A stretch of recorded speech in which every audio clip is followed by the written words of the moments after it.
যখন বেশি দুঃখ হবে অন্তরে, অন্তর বেশি ব্যথিত হবে, অন্তরে প্রচুর পরিমাণ কষ্ট হবে, কোনো প্রকার চিন্তা করা ছাড়া, কারোর সাথে আলাপ আলোচনা করা ছাড়া যাই নামাজটা বিছান, রবের দরবারে সিজদায় চলে যান। সুবহানাল্লাহ।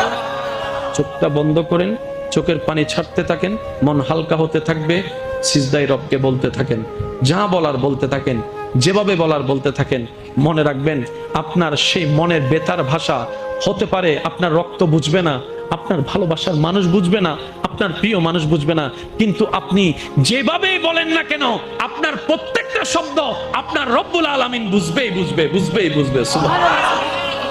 আপনি যখন ওনাকে দুঃখের কথা বলবেন, উনি আপনার দুঃখটাকে হালকা করে দিবে, সেই দুঃখের খবর প্রকাশ করে আপনাকে কখনো বেইজ্জত করবে না। আর আপনি যখন সুখের খবর পেয়ে রবের দরবারে সিজদায় চলে যাবেন, তখন আল্লাহ তাআলা খুশি হয়ে আপনার সুখটাকে আরো বাড়ায় দিবে। লা ইন